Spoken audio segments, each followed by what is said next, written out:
Shalom, selamat pagi sahabat delima terkasih dalam nama Tuhan Yesus Kristus. Pada hari ini kita akan mendengarkan firman Tuhan yang akan kita renungkan, yaitu dari 1 Tawarik pasal 16 ayat ke-8. Demikian firman Tuhan. Bersyukurlah kepada Tuhan, panggillah namanya, perkenalkanlah perbuatannya di antara bangsa-bangsa. Sekali lagi, bersyukurlah kepada Tuhan, panggillah namanya, perkenalkanlah perbuatannya di antara bangsa-bangsa. Demikian firman Tuhan. Sahabat delima terkasih, 1 Tawarik pasal 16 ini berbicara tentang upacara pengangkatan tabut perjanjian ke dalam kemah suci yang dibangun oleh Raja Daud. Raja Daud pada saat itu mempersiapkan dan mengatur upacara tersebut dengan memanggil para imam dan juga orang-orang Lewi untuk membawa tabut perjanjian dari rumah Obed-Edom ke Yerusalem, yang mana sebelumnya tabut perjanjian itu dirampas oleh orang Filistin. Bagi orang Israel, tabut perjanjian ini begitu penting karena merupakan simbol kehadiran Allah di tengah umat Israel. Raja Daud ingin memastikan bahwa tabut perjanjian itu ditempatkan dengan hormat dan penuh dengan kekudusan yang pantas. Dalam hal ini ditekankan betapa pentingnya untuk menghormati dan memuliakan Allah di dalam sebuah ibadah. Daud menunjukkan kerendahan hatinya dan juga rasa syukurnya kepada Allah atas kehadiran Allah di tengah-tengah umatnya. Sahabat delima terkasih, tentu kita selalu meyakini bahwa Allah ada dalam kehidupan kita, selalu menyertai akan kita, bukan saja dalam keadaan sukacita, tapi juga dalam keadaan duka cita kita. Ketika kita sakit, lalu kita dipulihkan oleh Tuhan. Ketika kita mengalami suatu duka cita mendalam dan kita diberikan penghiburan oleh Tuhan.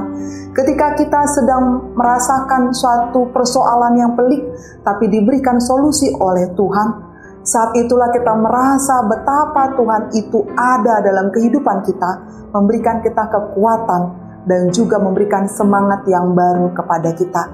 Walaupun prosesnya untuk mendapatkan kekuatan dan juga semangat yang baru ini tidaklah mudah, harus terus-menerus berusaha dengan bertekun mempercayai akan Tuhan. Begitu pula dengan Daud ini, ketika dia harus mengambil tabut perjanjian itu dan dikembalikan ke Yerusalem melalui sebuah upacara yang ada sebagai tanda syukurnya, tentu sukacitanya meluap-luap. Oleh karena Tuhan sendiri telah menyertai mereka sehingga mereka bisa mendapatkan tabut perjanjian itu. Dan karena itulah Daud hendak memberitakan akan kebesaran Tuhan di tengah-tengah umat Israel dan memperkenalkan kepada seluruh bangsa-bangsa siapa Tuhan Israel itu. Begitu juga dengan kita. Ketika kita bisa sembuh dari sakit, keluar dari persoalan, dan juga dihibur dari duka cita kita, kita pasti hendak mengatakan syukur kita dalam kehidupan kita kepada orang-orang sekitar kita. Melalui kehidupan kita yang penuh dengan sukacita, dengan kesabaran kita, dengan kekuatan kita, kita hendak mengatakan bahwa Tuhan itu baik dalam hidup kita. Bahwa sungguhnya kita tidak pernah sendiri, tapi Tuhan selalu ada. Dan bukan hanya itu saja, Tuhan bisa memakai apapun dan siapapun juga untuk menolong kita.